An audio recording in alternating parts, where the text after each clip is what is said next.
Hello, welcome to Pursuit of Theorycraft. Today, we're going to be delving into the differences between Shadow versus Fire Warlock in the Burning Crusade. I have here a spreadsheet, the purpose of which is to very cleanly and simply demonstrate the mathematical differences between these two specs. In my FAQ here, I have a few important questions that I want to address. The one that I get asked most often is Immolate worth casting as Shadow Destro? The answer is yes. It is always worth casting, even without a Fire Mage providing improved Scorch. That is, assuming that you are using the Silent build. It takes improved Immolate and Ember Storm in order to increase the damage that you're doing with Immolate, and in order to increase the damage that you're doing with Conflagrate here. Conflagrate is not a common choice to take in a Shadow Destro build, but if you're casting Immolate anyways, it will be active. And it's actually a very high base damage spell to use that's instant cast while moving. You don't have a lot of options while moving as Destro. You have life tap, of course, but there's a limit to how many times you can life tap, and that remain useful. You have Shadow Burn, but Shadow Burn does remove ISB charges, so it can lead to some awkward situations where you're increasing the odds that with slightly bad RNG, you remove ISB from the target. Or, because you're moving, there's a good chance that other Warlocks are moving, and if you're all in the habit of Shadow Burning, you could just completely strip ISB off the target. That would almost certainly not be worth it. So Conflagrate is a powerful instant cast spell that you can use while on the move that doesn't have the kind of drawback that Shadow Burn has. I also make various other assumptions in my cure set comparisons, which are these three tabs right here, as well as in my ISB sims. You can read about these assumptions here. Moving on to the sim itself though, the meat. The base damage, if there's a range for a spell, I simply take the min and max and average them. The cast time when talented, 2.25 for Incinerate, 2.5 for Shadow Bolt. Base DPS is very simply the base damage divided by the cast time. The coefficient when talented, you get a 20% bonus coefficient to both Incinerate and Shadow Bolt. You have coefficient per second. This is a value that you've perhaps not seen before. I find it useful for comparing the spell power scaling per second of spells with varying cast times. If you were to only look at the coefficient values, for example, you would say, oh, it looks like Shadow Bolt scales significantly better with spell power than Incinerate does. But that doesn't take into account the fact that Incinerate has a faster cast time, which is where this comes in. When you look at this, you might say, oh, Shadow Bolt's only 1.6% higher there. That's pretty minor. And it is. Shadow Bolt does scale better with spell power, no doubt, but it is in fact pretty minor. And that makes it difficult for Shadow Bolt to overcome the difference damage in bonus values are simply equal to the results of one of these columns over here with all of its values multiplied. You can edit these. Any green cells can be edited here. If you don't have an Affliction Warlock, for example, you might set Curse of Elements to 1.1 instead of 1.13. I'm currently assuming that your raid has an Affliction Warlock providing improved COE. The other value, the primary one that might change here, is ISB. You can use an ISB sim from Luller here.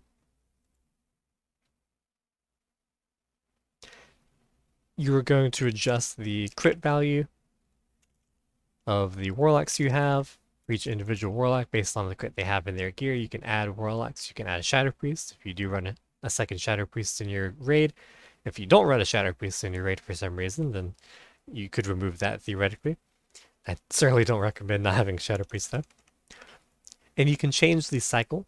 This is primarily relevant for the Affliction Warlock. I set it to UA plus Emma. Not listed here is Corruption and Siphon Life, but you can see if you show timeline that those are assumed. Warlock 1 casts Corruption, UA, Immolate, and then Siphon Life. You can change your Shadow Priest cycle as well if they're not casting Mind Blast or Shadow Word Death, but that is highly, highly not recommended. It does improve ISB uptime, but it is nowhere near enough to offset all of the DPS that the Shadow Priest loses. You can adjust hit if your Warlocks aren't hit capped, perhaps in very early pre-raid gear, haste, if you've got drums or haste gear, that is going to improve your uptime. You can adjust fly time. I usually just leave it alone, and then you set simulation duration to something high like 10,000. I believe 10,000 is the cap here. And then you hit go, and that's going to give you a percentage. You can either just go ahead and take that percentage, or what I typically do is I hit it a few times and see what kind of range I'm being presented with, and then I find a value somewhere in the middle of those ranges.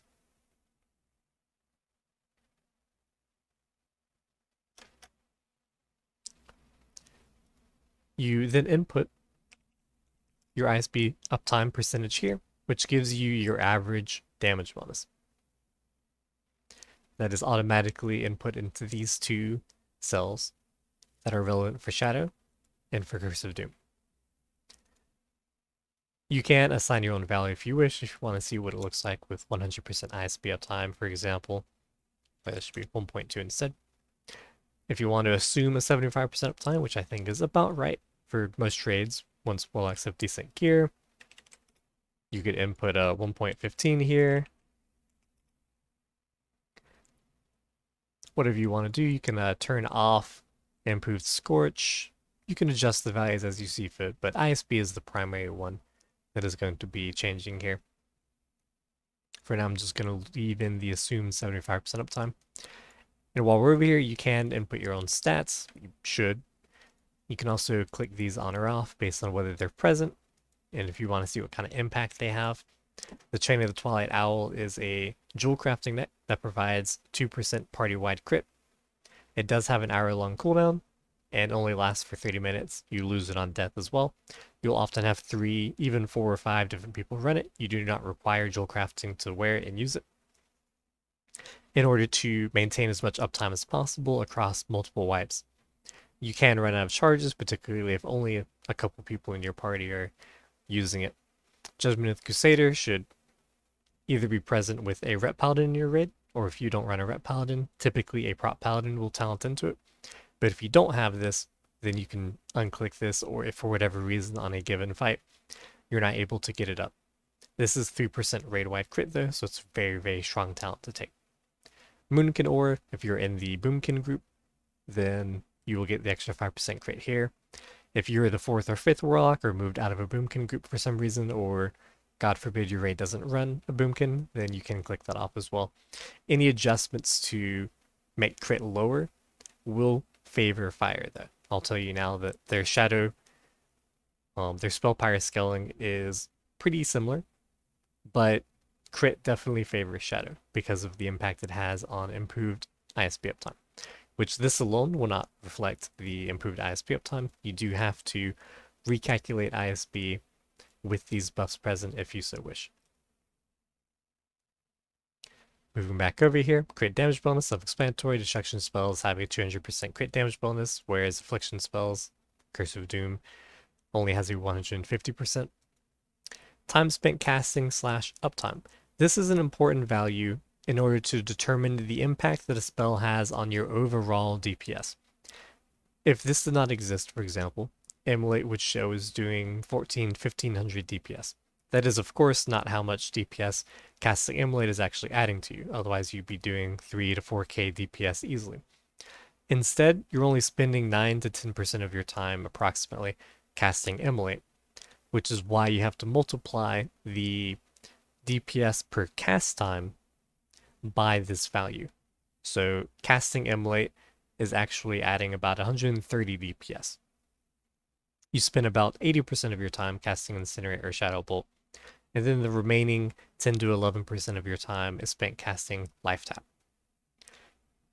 You also have some slight adjustments here, so that you do not have a 100% uptime on your dots, which you won't. You have 4 categories here, which are adding together these values. Only 2 of these really are going to be relevant for any given gear set. If you have input the stats from your Shadow gear set, then you're going to be looking at these 2 values, total with Curse of Doom, total without Curse of Doom Shadow, and you're going to record these, and then when you input the stats from your Fire gear set, you're going to look at these 2 values here, total with Curse of Doom, total without Curse of Doom. The without Curse of Doom assuming that one of your warlocks is casting Curse of Recklessness. You record these values, and then you subtract the shadow total from these values in order to determine how much higher the personal DPS of the fire gear set with fire spec is.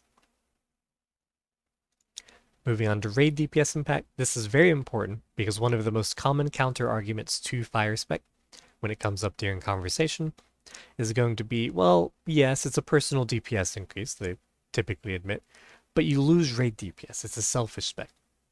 While there is obviously truth to that, it's important to keep in mind how much raid DPS we're actually losing compared to how much personal DPS is being gained. Some assumptions here first, though. I'm assuming you have only one Shadow Priest in your raid instead of 2 or more, and I'm assuming that they're casting Mind Blast and Shadow Word Death close to on cooldown, if not on cooldown. The less they cast those, the higher your ISP uptime is going to be, but it's too much of a DPS loss for them to just cut them out completely. I'm assuming that your first Warlock is an Affliction Warlock, and that he is UA spec, casting UA, Corruption, Immolate, and Siphon Life. This is very standard for much of TBC. There does come a point where Ruin starts to become a DPS increase for the Affliction Warlock, and in this case, with Destro Warlock transitioning over to Fire, when they're the only remaining applicant of ISB, it's possible that they choose to go Ruin and drop some of these dots, such as Siphon Life in particular, because it's a minor DPS increase to begin with, so that they can spend more of their time casting Shadow Bolt, which helps offset some of the negative impact that the Shadow Priest is having on your ISB uptime. This becomes most notable when the Affliction Warlock is the only one applying ISB. Third assumption, Destro Warlocks aren't casting Immolate. You should. I make it clear here in parentheses. It's always a DPS increase. The only reason I assume that you're not casting it here, if you're Destro, is because the ISB simulator that Luller developed does not have the option to cast Immolate without including other spells, at least. So just keep in mind that your ISB uptime here is going to be slightly inflated. You're spending more of your time casting Shadow Bolt if you're not casting Immolate, which helps offset some of the negative impact the Shadow Priest has, but you should be casting Immolate. The fourth assumption here, the Affliction Warlock loses 3% crit from not having Backlash by virtue of being Affliction. And when you're looking at 4 Warlocks or more, the Affliction Warlock loses an additional 5% crit from not being in the Boomkin group, and the 5th Warlock, a Destro, loses 5% crit as well.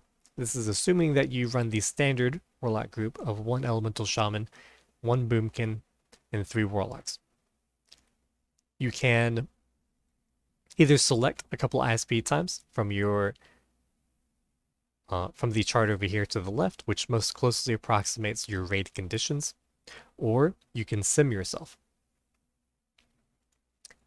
You can, for example, choose 4 Warlocks with about 36 average crit, giving you a starting uptime of 78%.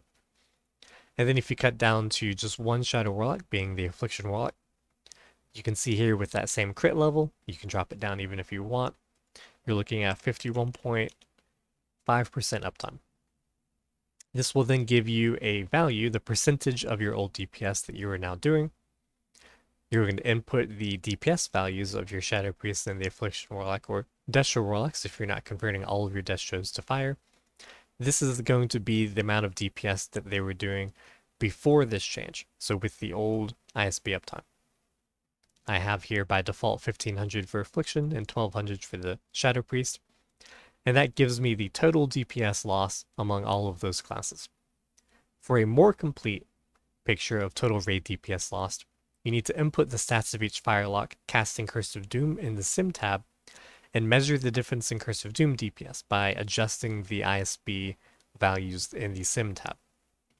You can expect it to be in the 8 DPS range if you don't want to go through that, give or take a few DPS. You would then subtract this number, the total raid DPS lost, from the total personal DPS gained of the Firelocks to determine whether it's a raid DPS increase to use Firelocks or not.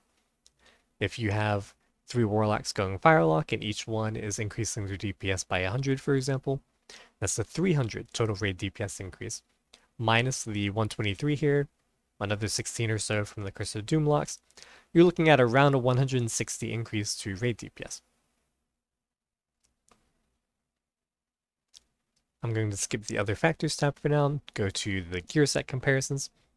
So these are, as I have noted here, not meant to be end all be all best in slot lists. That is not the purpose of this video, and I'm not the biggest fan of doing best in slot lists in the first place because I think that they rarely match the reality of your gearing. But they should be close approximations, and they're mostly here for the purposes of comparing these two specs at different gear levels. So I have here pre-raid. There's a few items I want to address here. One is going to be the Spell Strike set that you run as both. Spell Strike is really good. You're going to have slightly higher uptime with Spell Strike. It's a chance on spellcast of giving you a spell power buff. You're going to have slightly higher uptime as Fire because you have a faster cast time, but it's not going to be a huge difference. Then you have the Spellfire set, which you're running as Fire. The Spellfire set is very strong. I have here the Spellfire belt, for example, Spellfire gloves, and Spellfire robe. They're 3-piece, gives you 7% of your total intellect as spell power. When raid buffed, this is going to be giving you somewhere in the neighborhood of 28 spell power, 21 to 35 spell power. It just depends on what gear level you're at, really, which is very solid. That is much better than the set bonus for the Shadow Weave set, which is the Shadow spell power equivalent of Spellfire, which is 2% of your frost and shadow damage dealt heals you. That is very minor. The raid benefit is almost non-existent. It does certainly have use for farming, but that's about all. Even for farming, I can do without it, certainly. So you gain more spell power from the set bonus there compared to running Shadow Weave. In fact, you don't normally run the full Shadow Weave set beyond pre-raid gear. The individual pieces are also itemized to be better. The robes are the only pieces that the two share, so they're the direct comparison. You can see here the Spellfire robe, 72 spell damage, 28 crit rating, 2 sockets, and 17 intellect. When you compare that to the Frozen Shadow Weave robe, 2 sockets, same thing, 20 intellect, about the same. It does gain stamina, which I don't expect to be particularly relevant in Classic, and then 72 spell damage. So the difference between the two, they have almost identical stats. Frozen Shadow Weave has 30 stamina, and Spellfire has 28 crit rating. I don't know about you, but I certainly value 28 crit rating, which is about 1.3% crit, far more than I value 30 stamina. Warlocks are already among the tankiest DPS in TBC with the stamina and health bonuses that we receive.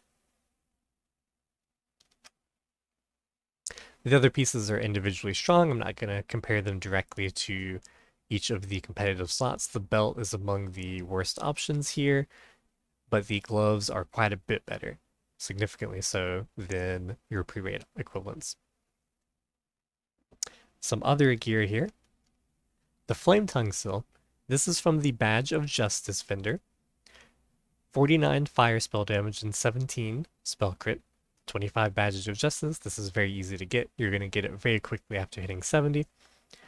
When you compare that to the Shadow equivalent, which typically gets used, Orb of the Soul Eater increases Shadow spell damage by 51. So you gain 18 stamina. There's a pattern here. You only gain 2 spell power, but you lose 17 spell crit. 17 spell crit is significantly better than 2 spell power.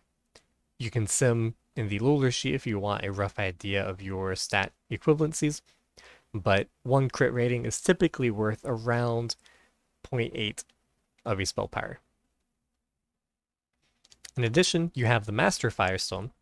As soon as you are able to train this rank, you have a plus 30 spell damage wand. For anyone coming from Classic, the Firestone and Spellstone now go in the wand slot instead of your offhand slot. And 30 spell damage is quite a bit higher than any of the other alternatives that you'll be able to find. The highest, Green Beery, a wand of Fiery Wrath, is plus 25, and those are going to be rare to find, especially early in TBC. Other alternative wands are quite a bit weaker. They offer you some crit, some hit, but much, much lower levels of spell power. So this is actually a very, very strong pre-raid wand, and one that you don't have to farm for.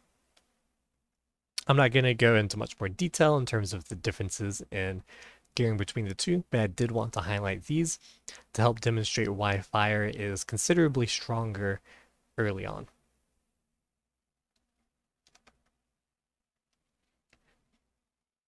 Okay, you have various buffs here. You can see what I have enabled, and then you have the stat totals. The stat summary is what I plugged into my sim, which gives me my DPS values, and I did adjust ISB manually for each of these comparisons. The only caveat here, if you wanted to try to replicate my test here, for the total crit percentage, you do have to remove 5%, because this is assuming that you're getting 5% crit from the boomkin. As you can see, I have Moonkin Aura enabled here, which means that the 5% crit that you get from the Boomkin Aura is included in the 29.63 total crit percentage in this stat summary, and that's true for all of these stat summaries in these three gear comparisons. So when you look at my sim, there's an option for Moonkin Aura as well. If you toggle this on, then you will double dip on the Moonkin Aura. If you replicate my gear set comparison and you sim the stats here, you need to make sure you turn Moonkin Aura off. Or if you're using Ruler Sheet and pulling a gear set of your own from it, make sure that if you have Moonkin Aura toggled on that sheet, that you toggle it off here.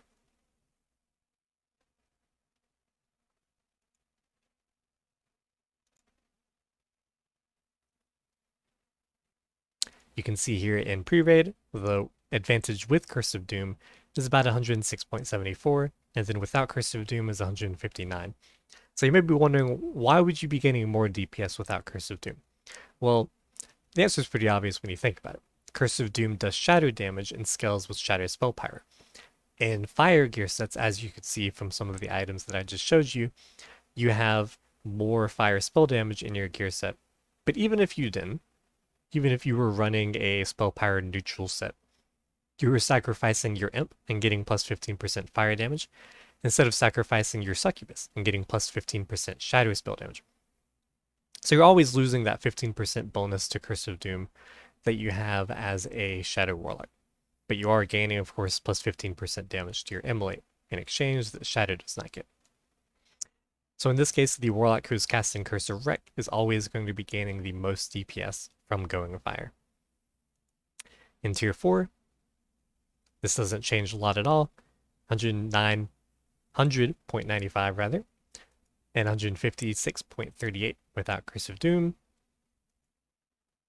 In Tier 5, you see a significant drop here though. 36.25 with Curse of Doom, and then 88.46 without Curse of Doom. This is primarily because you lose a lot of the gear specific to fire that made it so strong. This is when you start breaking your spell fire once you get some of the really good Tier 5 gear. As well as the fact that crit makes a considerable jump. You can see here in Tier 4, Shadow has 29.49% total crit, and you have 35.95% total crit as Shadow in Tier 5. The increase in crit allows you to increase ISB uptime, which favors Shadow. Moving on to the last tab, other factors here. These are factors that have an impact on the comparison, but are not included elsewhere for various reasons. Perhaps they're difficult to express mathematically, or I think that they just weren't appropriate elsewhere. The first is mana efficiency. There is a difference in mana efficiency, and this calculation here will help demonstrate why Cataclysm is not a good talent for Destro in general. The mana cost for Shadow Bolt is 420. The mana cost for Incinerate is 355. When you adjust for cast times, you can see how much mana is being spent per second. For Shadow Bolt, it's 168. For Incinerate, it's 157.77 repeating, with a difference of 10.22 repeating. So every second that you spend casting these spells, this is how much more mana you're spending with Shadow Bolt. So it's certainly not as simple to say, okay, 420 divided by 10.22 or 355 divided by 10.22 2/2 will mean that after X amount of seconds, you gain the full damage of one of these spells. That's not how our mana calculation works as a Warlock. And that's primarily because we have access to Life Tap. So the way you have to actually think about something that's more mana efficient or mana gain in general is you look at the amount of mana being returned by Life Tap, and that's the amount of mana you can gain per global. In order to gain DPS from an increase in mana efficiency, or from gaining more mana, such as a mana pot, you have to think in terms of how many globals do you save, and how long does it take you to save those globals. If you're returning, for example, here, you have an 80% coefficient with Life Tap. This is assuming that you don't have improved Life Tap as Destro. You're returning about 620 here. So you need to save 620 mana in order to Life Tap once less during a fight. That takes a lot of mana in order to do that. And you can see here the time for a GCD savings in a minute is 2.64. So when you spend 2.64 minutes, not in the fight, but 2.64 minutes casting Incinerate instead of Shadow Bolt, you save one global cooldown. This is further complicated by the fact that you can Life Tap while moving, and movement is certainly more common during TBC fights. So there's going to be a point where that Life Tap that you save is simply an extra Life Tap that you got for free, and you're not really impacting your DPS in general. So some fights, you're going to see this value be essentially 0 in terms of benefit. The more you can send a turret, the less time you have to move, the more impactful it's going to be. This is also sped up by haste effects, which cause you to spend more time, not necessarily more time casting these spells, but you're casting more of these spells, which is increasing the amount of mana that you're saving per second casting these spells, essentially reducing the cast time. So drums, lust effects, for example, what have you. And this is a calculation because we're assuming that we're not spending all of our time casting Incinerate. So if you adjust for only casting Incinerate about 80% of the time, it takes about 3.3 minutes of a fight in order to save one GCD. So for the typical classic fight, you're looking at either no GCD saving or one GCD saving. It would be pretty rare to get two. This also ties back into why Cataclysm is a bad talent. If you look at the Shadow Bolt mana cost, for example, if you reduce that by 5%, I'm gonna plug this in here. The adjusted mana cost is 399. This means that you're saving 21 mana every time you cast Shadow Bolt, or when you divide that by the cast time, such as in the calculations being performed above, your mana spent per second is 159.6, which you'll notice is actually slightly higher than Incinerate. So you can apply these same calculations to the benefit of Cataclysm while keeping in mind that the benefit is actually slightly lower than here. So there's going to be more fights where you don't get any benefit, or you may get one GCD savings across an entire fight. Very, very, very minor of a talent. Vastly overrated for sure. Arcanite Dragonlings are interesting. They do get a buff, but they also get a nerf of sorts. Their buff in TBC is that their cooldown is reduced to 20 minutes from an hour.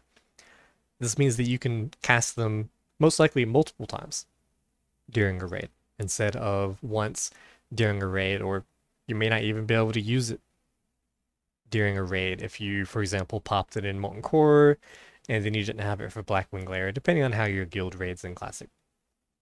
But 20 minutes is certainly much more forgiving and makes it far more useful to craft and use on a variety of bosses. But it does not scale with engineering level. This is not a big deal in a vast majority of cases. It doesn't affect your hit rate against bosses, even though it's a fixed level 50. And that's because bosses always act as if they're 3 levels higher than whatever is attacking them. This is easily verifiable if you yourself are a hunter, or you have, for example, a hunter friend, or If you have a lower level Warlock pet, for example, and you're trying to attack a boss level monster, you'll notice that their hit rate is as expected. For a spell, it's 17% against a target 3 levels higher, and for a melee, it's going to be about 9%. So this doesn't particularly affect the hit rate, so they're certainly still viable. Their main problem is going to be that they're squishy. Any meaningful AoE in a raid fight is pretty much going to kill them. You might be able to have your priests take some time to power word shield them, which certainly could help them get through like the first AoE in a fight, which could be very impactful. That could be all you need. But there's a lot more AoE in general in Burning Crusade, and they're going to die pretty quickly. So you have to hope that they get their stacks up near the beginning of a fight before the AoE goes out. They do benefit from Lust, so you will typically pop Lust at the beginning of a fight where you have these Arcanite Dragonlings up because you're going to pop them and then switch trinkets. And that could help them get the stacks of Flame Buffet up pretty quickly. This is kind of experimental. Nobody I know on private server runs these, but I certainly think that they might find use in Classic. Certainly with Firelocks, I think that it's a lot more viable. On private server, people don't really play Firelock for a variety of reasons, which I think are mostly unjustified. And you might have one Fire Mage in your raid, so there's not a lot of incentive to run these in the first place. And professions on caster classes are pretty competitive, although in current Classic, these don't work particularly well on casters in the first place because of how the AI works. You have to get pretty close to a boss in order for it to proximity aggro, or you have to even melee attack a boss in order to get it to aggro. So you've seen casters, for example, in Classic move up to a boss and then whack it with a staff or a dagger in order to get their Arcanite Dragonling to attack. But it is very viable to use on melee. But professions are tight, even for melee. Early on, they're often going to be blacksmithing, and a lot of people are going to be leatherworking. Ideally, everybody is a leatherworker in your raid, but of course, this is not going to be the case in a vast majority of guilds. So you're going to find people who are already engineers. I wouldn't necessarily take engineering specifically for this, but if they're an engineer already, they should be significantly cheaper in Burning Crusade instead of 800, 1,000 gold, depending on your server's economy. You might be looking at 50 gold, 100 gold. It's hard to say exactly. It's going to depend on the economy, but these nodes are no longer going to be competitive. In fact, you're going to have a certain influx of the materials onto an auction house just from people leveling mining on a character or an alt that people aren't really buying anymore. And they also remove the cooldown on Arcanite transmutations for alchemists. And farming the level 58 elites for the pattern is a joke at 70. So these are going to be significantly cheaper. And if you have people in your guild, melee in particular, or ranged, if they improve the AI for TBC Classic, which would be great, it shouldn't be that hard of a sell to convince them to pick these up and give them a shot.